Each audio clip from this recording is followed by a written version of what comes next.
All right, today we're diving into a pretty controversial idea about wealth, poverty, and what it really means to help someone. It's a kind of tough love philosophy that, honestly, challenges just about everything we think we know. You felt it, right? That frustration when you look at the wealth gap? There's even a phrase for it in our source material, bayik bin bik bin yok bin, which basically means the rich get richer and the poor get poorer. And man, it can feel like a cycle that's just impossible to break. But what if that cycle isn't just random chance? The source we're looking at today suggests something pretty radical, that nothing in the universe happens without a reason. And from this viewpoint, your circumstances, whether you're rich or poor, aren't an accident. They're actually a kind of lesson you're meant to be learning. So, if life is a test, how do you pass it? Well, according to this philosophy, it all starts with a huge shift in your mindset. It's about finding a way to be grateful, even when things are tough, finding some joy in whatever work you can do, connecting with people in a positive way. This isn't just about thinking happy thoughts. It's framed as an essential survival tool to stop yourself from spiraling downwards. To really hammer this point home, the source tells this powerful little story, a real cautionary tale.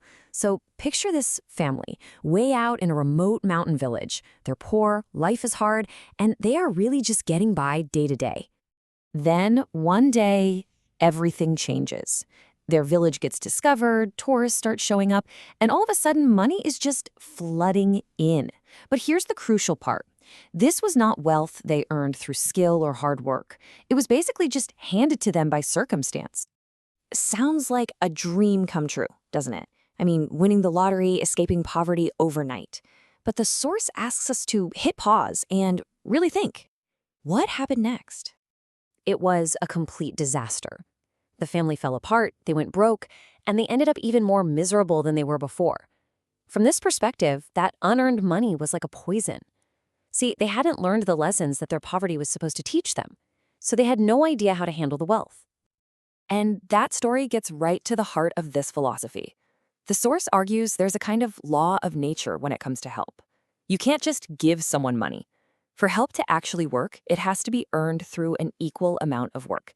And if you break that rule, the source says it ends up causing pain for everyone involved. So it all comes down to this difference. The wrong way is the simple handout. This philosophy sees that as just creating dependency. The right way, on the other hand, is to provide an opportunity, a job, that lets the person earn that money. It's all about preserving dignity and working with that so-called law of nature. Okay, and this is where this whole idea gets really, really challenging. What about the people who are so beaten down, so exhausted by life, that they physically or mentally can't do a full day's work for a full day's pay? What do you do then? And the answer, according to the source, is going to flip everything you think you know about helping people on its head. The argument is that for someone who's really struggling, you should actually make the work harder, not easier. The whole point is to push them to a place where they have to look inward and find that deep, bone-deep reason to change for themselves. Now, I know what you might be thinking. That sounds unbelievably cruel. But the argument here is that it's not about cruelty, it's about education. The intense hardship is meant to force the person to ask, how did I get here? Why did I become so powerless? The idea is to spark a real lasting change that comes from the inside. So this isn't just a philosophy for individuals. The source actually applies this thinking to the big picture. It proposes a total reinvention of national welfare policy, moving away from simple handouts. And you can see just how different it is. The current model, as the source critiques it, gives out unconditional aid just to keep people afloat. This new proposed model is all about conditional loans. The entire goal shifts from just basic survival to actually building self-reliance. The person isn't just a passive receiver anymore, they become an active participant in their own comeback story. So here's a quick look at how it might work.